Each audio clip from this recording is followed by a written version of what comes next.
Today I want to talk a little bit about the raw food diet, and I know I've talked on and off about this over the last year or two since I've been delving right into it, but So what we have here today, we have Fran, who actually lives around the corner from me in Brisbane, Australia, and today I'm going to give her my opinion on Fran's raw journey and why it's so common for people to blame sugar for their problems when actually it's the fat. Now let's listen to Fran's story as she explains it to us. And I'm passionate about doing this because so many people go, I tried that raw food thing, I went to America, I followed all the gurus, I bought thousands of dollars of products, I did cleanses and fasts and sweat lodges and ayahuasca ceremonies, and I'm worse off than I was at the start of it all, or I'm not better than I wanted to be, and I've got weight issues, I've got fatigue issues, I'm addicted to cacao, what's going on here? The raw food thing, it's dogma, it's not real, we need to eat grass-fed animals and do what everyone else is doing. And that's why so many people in the raw food scene go full circle back to the standard Australian, standard American diet with the inclusion of organic foods, and they think it's different. But anyway, so let's hear what Fran's got to say. Now listen carefully. My goal is to educate people. It's not to write anyone off or whatever. It's to educate people so people don't make the same mistakes over and over and over, or they understand why they made a mistake. So listen carefully with an objective mind and the ability to critically think. something's kind of shown itself to me in my life that I really thought it was a good idea to discuss and talk about in this video and see what you guys think. So as you probably know, I have a very, very sweet tooth. I've always had one. I remember even when I was a little kid. Here's the biggest mistake, the first mistake, and the most popular mistake is, I've got a sweet tooth. My teeth are sweet, I'm addicted to sugar. I'm a sweet tooth. It's bad. It's sort of my personality. I need sweet foods. I'll tell you what, there's not a single person on the planet who doesn't enjoy sweet foods. And even if people say, oh, I eat mostly savoury, I don't eat sweets. You open up their pantry, you go, oh, there's chocolate in here. Open up the fridge, say, oh, there's ice cream in here. There's sweet yogurt in here. Oh, wow, there's lollies and candies and cookies and biscuits and cakes and all sorts of things. You don't like sweet foods. Oh, I don't eat those. That's right, you have them in your freezer in case the burglar breaks in your house and has a sweet tooth. Because we live in a society where people aren't proud to be sweet tooth people. In actual fact, every cell in the human body runs on glucose. So be proud of your sweet tooth. Embrace it. It's part of your human physiology. So when I launched myself into a raw food diet for the first time, being 100% raw vegan in the beginning of last year, so that was January last year, I was eating a lot of desserts and a lot of fruits. I was eating desserts probably 2-3 times a day easily because I just love them, and I thought it was kind of healthy. I thought agave, then I didn't realize that agave was so high in fructose, and I was having a lot of agave thinking, yeah, this is great, it's healthy, I can eat it. Plenty of honey and loads of dates, so I was having a lot of sweet food, a lot of the sugars. So Fran totally forgets that most of the calories coming in these sweet desserts actually come from fat, and the rest come from refined sugars, and occasionally you have a few recipes with dates. So Fran was quick to assume it was the sugars in the fruit, when in actual fact she's consuming refined sugar in honey and agave, and consuming a whopping amount of fat. Most raw fooders, especially newbies, they consume over 60% of their calories from fat. People say, Harley, no, that's not true. I'll show you what. I'll show you one of the most popular raw food recipes out there. It's banana macadamia nut fudge cookies. And we've got a cup of raisins, 1 cup of walnuts, 1 cup of macadamias, a cup of bananas. So people might think, oh, that's all fruit. There's lots of fruit and there's a bit of nuts. Let's do the caloric breakdown. Again, my intention here today is to educate. So we have all the calories. Chronometer is a great little thing to download. And if you look at here, we have over almost 70% of the calories coming from fat.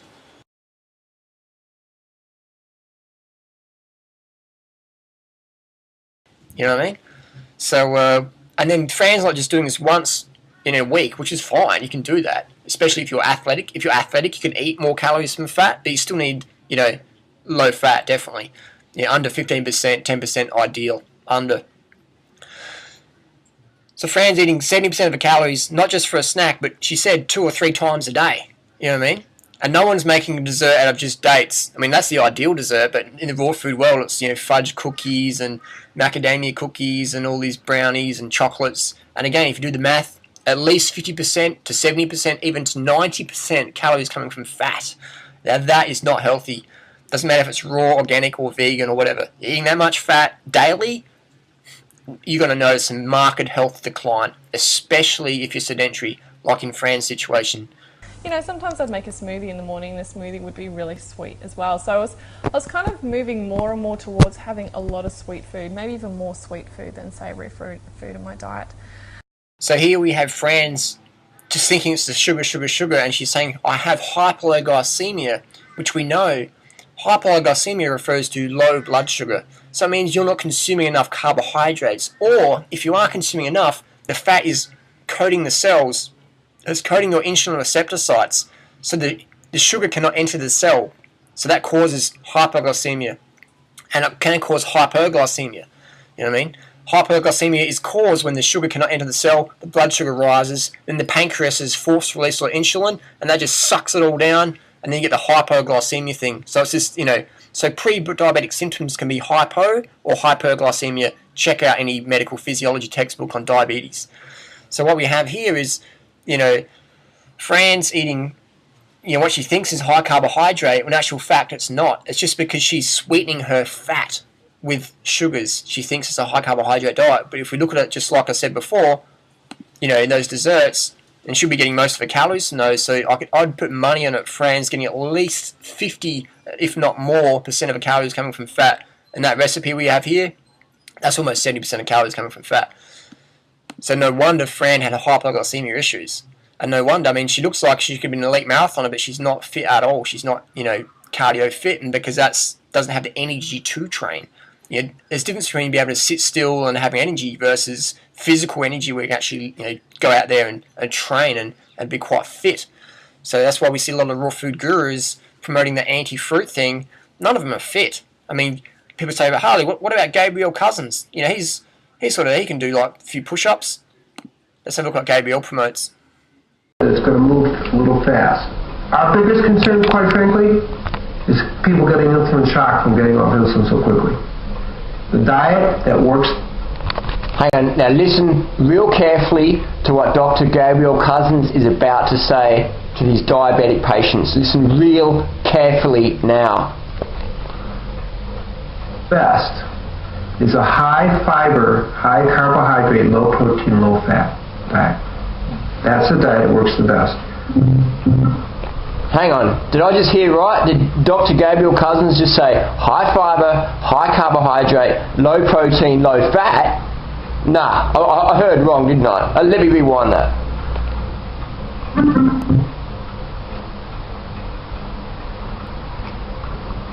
The diet that works the best is a high fiber, high carbohydrate, low protein, low fat diet. That's the diet that works the best. So there we go. Gabriel Cousins even admitting that a high carbohydrate, low fat lifestyle is best for blood sugar issues. But then in his books, sometimes he says no. And I mean, Gabriel Cousins, you know, he changes his mind like he changes his cactus plants, and that's fine. Gabriel's a great guy, but it's good to see how confused some people are. Whenever someone says, "Oh, no one program works for everyone," you know, like, I mean, that doesn't work. But I don't really know what does work. I mean, you know, just go and see different homeopaths, naturopaths, psychopaths, doctors and stuff, and just get different opinions. And I mean, I don't know, like, just keep looking, keep searching. It's like, how long do we have to search, really? Do we have the rest of our life? Or can we just, boom, get it together and follow the one program that all humans thrive on? High fruit, low fat. If you want to eat grains, eat your grains. But high fruit, low fat, vegan, boom, it works every time. The thing is, we don't live in a society where that's supported. If you sit down and have 3 bananas, people go, you know, they start freaking out. But if you make a little raw food dessert with 2,000 calories in it, and it's, you know, just fits in your plate, and you eat that, people don't really know how many calories are in there. They just go, oh, you're having a reasonable portion amount, that's okay. But if you have like half a watermelon with 500 calories in it, people go, half a watermelon? You're overeating! You know what I mean? So we don't live in a society where it supports the 811 style, the fruit eating style, and I accept that. That's the main reason people don't do well on it, you know, is because they undereat. Because they listen to the status quo. They don't understand calories. I mean, you got to count calories so you know you're getting enough. Otherwise, you'll obey the status quo portion sizes. You know what I mean? If I obeyed my conditioning from the past, I'd only eat 3 bananas per meal times 3 meals a day, it'd be like 900 calories a day. Can you imagine 900 calories a day? You know, and people are doing this in the raw food scene. They're eating 900 to 1500 calories a day. They're getting dropped off the deep end in a couple of months and going, oh, I tried that raw food thing. I was mega disciplined. I was eating so much fruit, even though it's only 900 to 1500 calories a day, eating so much fruit. And everyone sit around me and said, I'm eating too much fruit. And, you know, no. And you ask them, how many calories did you eat? Oh, heaps. You know, it's like, how many did you eat? I don't really know. I don't count calories. That's your problem. You don't count calories. So when someone sells you a raw food bar, you wouldn't have a clue how much fat's in it. You wouldn't have a clue how many calories you're getting. You know what I mean? And then when you're trying to eat some fruit, you wouldn't know how many calories you're getting.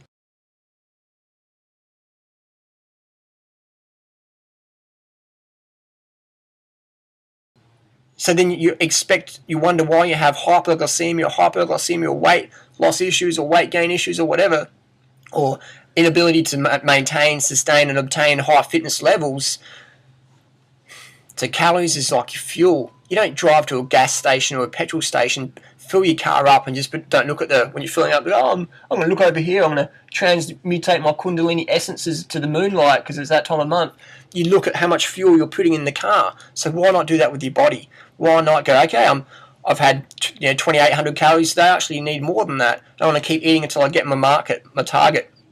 Because society says not to do that. Society says, just stop when your plate's empty. Don't go back for seconds. You're a pig. Just cram as much high-fat grease food on your plate. And if you're raw food, to do the same. Cram as much high-fat grease on your plate and just have one plate. Just pile it up as much as you can. Make it so caloric dense that it's just a small portion. No one's going to give you any crap for eating your real foods. So that's why people don't succeed in like an 811 style program. It's so natural, but we live in such an unnatural society. People were like, they freak out at how much you actually need to eat. You know, like, I've got a friend who's a zookeeper and he looks after the chimpanzees and some bonobos. And I said, you know, will they eat 30 bananas in a sitting? And he's like, mate, they will keep eating until the food is gone. You know, they will keep eating and eating and eating, and eventually they just stop. And that's what we do. We feed them as much as they want. And I said, do you have any fat chimps? He's like, they don't get fat on fruit, man. So the chimps in the zoo eating as much as they can get, they're not getting fat. Simple as that. So it's the same with humans. Eat as much food as you can. Learn your calories so you can dissolve your whole dogmatic, I should be calorie restricting, breatharian, anorexic, bulimic paradigm. You know, literally, metaphorically, metaphysically, dissolve that and get into understanding how many calories you need. And if you're an adult, it's going to be 3,000 calories a day plus. When someone yesterday in the forum is saying, oh, I'm really skinny and I look anorexic, and there's statistics for anorexic, their height and body weight, their BMI is like under 17.5, and I'm like, you're not going to build your body on 2,500 calories a day, man. You need at least 5,000 calories a day plus, you know what I mean? Plus. You can't, read The Human Biology of Starvation by Dr. Keyes,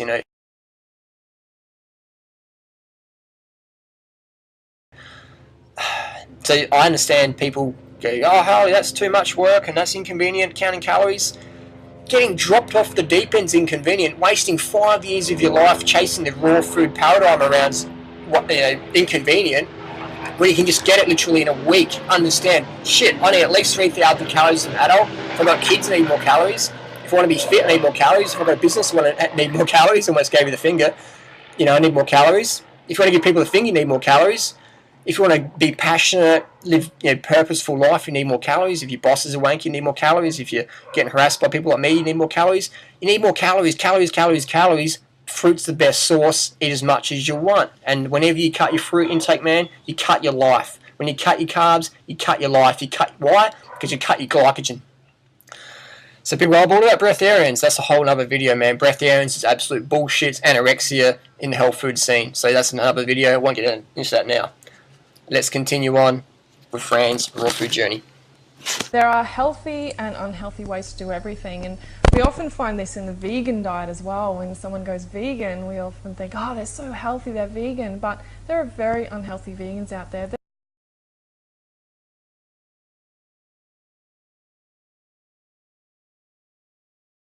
There are vegans that eat high sugars, high carbohydrates, and high fat, so they really get into the breads, and they really get into also soys and any of the milk and meat substitutes. So you can definitely find high sugars and high carbs especially, and also high fats in those diets. And you know, high fats is fine if your constitution suits it, and if you're eating high fats that are good. So I'm a little bit hesitant saying that, but then there are, you know, there's good and bad of everything. There's this duality is everywhere in life, so there's always going to be the exact polar opposite of it. So what Fran's done is she's just, you know, contradicted what she says. Now she's aware of that. She's confused, and she gets to the whole thing. Oh, there's no one program for everyone. Just do what works for you. I mean, I'll say you can't do high carbohydrate, but I don't really know. And that's right, because all the successful long-term vegans, what do they have in common? This applies to raw fooders as well. They eat a crap load amount of their calories from carbohydrates.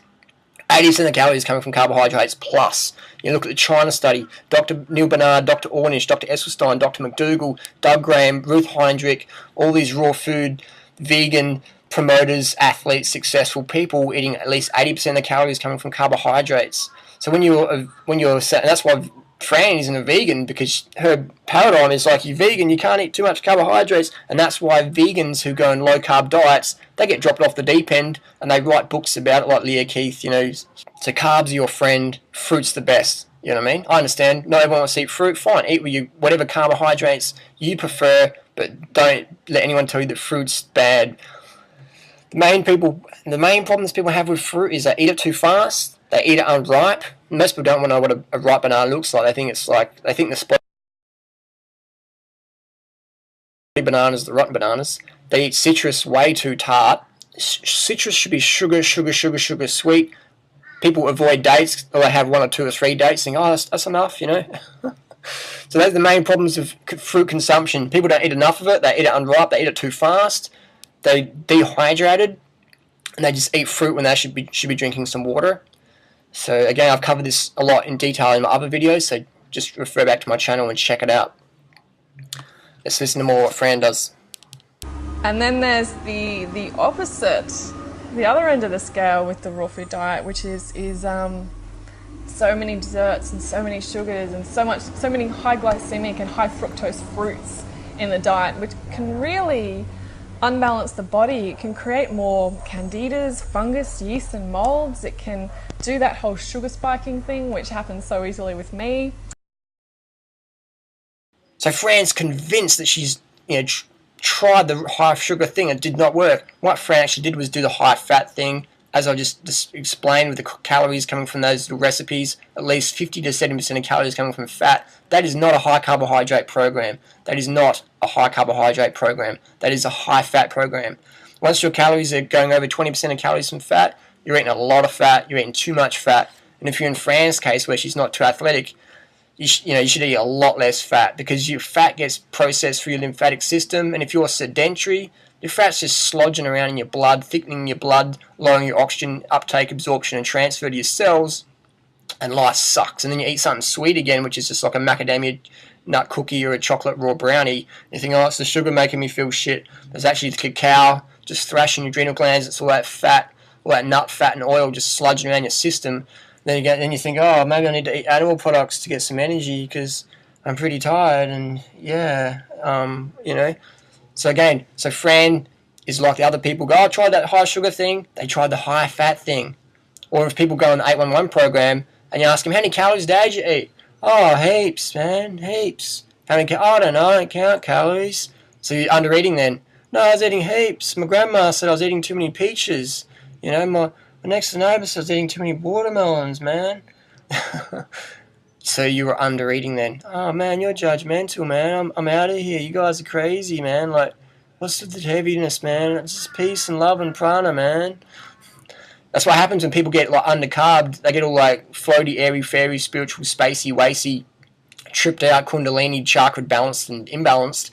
And then when someone tries to help them, they get all like, take it personally. So again, critically think, eat enough carbohydrates so nothing you take personally. As soon as you start taking things personally, especially when people are trying to help you, then you know you haven't had enough carbohydrates, then you can't hydrate and you can't sleep properly. So let's listen to more of Fran's journey. In Arizona as well, about dehydrated food. If you remember, I might link to it underneath this video on my blog, how I was eating tons of dehydrated food because I was traveling. It was easy to carry around, and when I was at the longevity conference, I was eating lots of dehydrated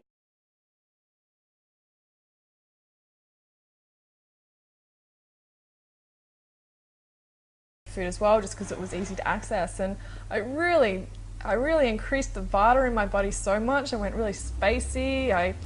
My digestive system went completely out of whack, and I just didn't feel quite right.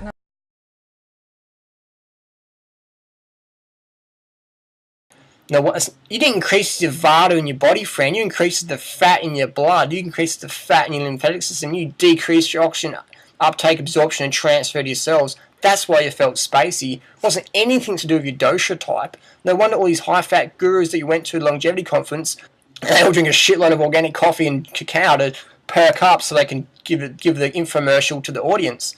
So again, it wasn't your Vata type, your dosha type, your pitta type, whatever. Eating too much fat, clogging your lymph system, clogging your blood, sludging it out, can't think, boom, easy.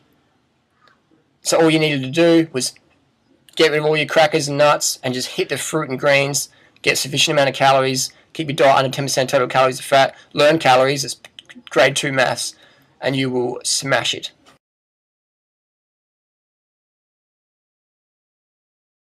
Of dehydrated foods. Another thing, just because it's raw doesn't mean it's healthy. And often dehydrated foods as well, they're high in sugars as well. Here we go again. Because there'll be, like raw junk food bars. So there'll be like a bar that's disguised as a healthy bar, but it's better than eating a Mars bar or a Snickers bar or something. Obviously, way better than that. Way better than that. So if you're in a transitional phase, this stuff is actually quite good. But again, my problem with transitional food, I don't call it transitional food anymore. I used to. I call it smashing yourself off the raw vegan bandwagon food because it's so high in fat, low in carbohydrates, but it tastes sweet because it had refined sugars added to it. You add refined sugar to oil, it's sweet. When only 5% of the calories might come from carbohydrates and 95% of the calories come from fat, it still tastes sweet. So people go, oh, this is really sugary. You get 95% of calories coming from fat. So people have these raw food transition foods, and I don't call them transition because people, what they do is they get hungry and they go, I want some bread, so I'm going to have raw bread. Cooked vegan bread's super low fat. Raw vegan bread's super high fat. So they have the bread, they're having a carbohydrate craving, they have the bread, they're not meeting the carbohydrate needs, so the glycogen's still low, and they're getting a whopping amount of fat. So no wonder people just go, oh man, this raw food thing sucks. And I can't eat fruit because there's too much sugar. What else can I do? I'll go back to standard American diet, standard Australian diet, and I'll keep eating animal products. And that's what happens. Raw food gurus, pay attention.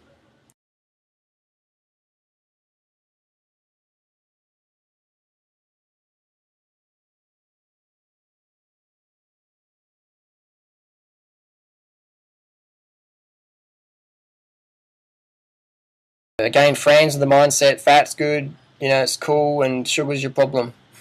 So what if Fran doesn't get out of this mindset, this paradigm, she's just going to destroy her health, have constant cravings, emaciation, binge-prone depression tendencies, chronic fatigue, stimulant dependence, questioning of vegetarian or vegan ethic or whatever she's choosing, and just confused and at the will and at the whim of all these marketing gurus out there who know exactly what they're doing, man. These guys know exactly what they're doing. They promote the low-carbohydrate diet, and then they come in with all these anti-venoms and elixirs and superfood symptom curers, like stimulants like maca, cacao, reishi, ayahuasca, MSM, animal products, deer placenta, ant extract, colostrum, all these things to try and help people snap out of the fat coma, the carb deficiencies, the glucose exhaustion, because they're eating low-carbohydrate diets. The organic coffee's a trend now. Everyone's trying to get into the organic coffee and stuff like that. And I'll tell you what, man, if you need drugs to get through your day, you're eating wrong, man. And you're not eating enough carbohydrates. You need more sleep. You need more hydration. And dosha type, people go, oh, but my dosha type doesn't allow me to eat bananas, man. So, man, if your dosha type doesn't allow you to eat sweet, juicy fruit like bananas and oranges and mangoes, man, that's not natural. That's like some dogmatic. Dogma means opinion. Bananas are from nature, man. You can peel a banana, you can eat it, it tastes good, you don't need to cook it, prep it, spice it, slice it, boil it, broil it, toast it, microwave, fry it, radiate it. You just peel it and eat it, man. That's nature. You don't walk up to an animal and just peel it and eat it. You walk up to fruit, you peel it, eat it. Don't worry about your dosha type, man. That's just some bogus system created by the human ego that has no place in nature. Imagine walking up to a peregrine falcon and walking up to the falcon and going, Falcon, you're eating that chicken, but your dosha type is different. You know what I mean? How come horses don't have different dosha types? How come horses, if they're big horses or little horses, they eat the same? A big horse just eats more. A little horse just eats less. A pregnant horse eats more. How come horses don't have different dosha types? How come dogs don't? You know what I mean?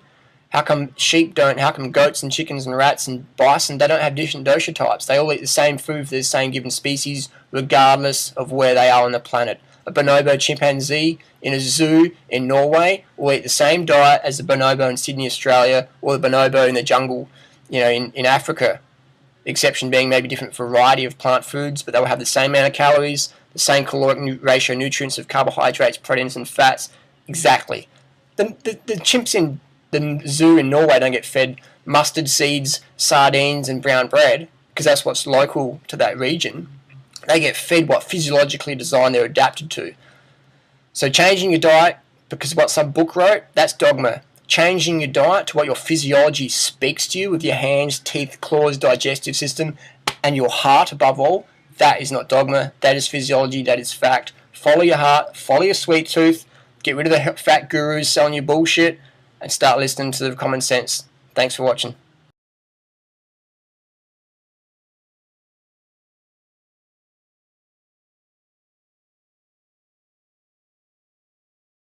And again, fuck all you vegan Nazis that have shit to say to me. I don't fucking care what you say, lies that I am God. We are God, all of us. Fuck you vegan Nazis. Last video I did, I realized I forgot a major important ingredient in the chicken tartare, and that is royal jelly, because that gets rid of all the possibility of bacteria and all that stuff.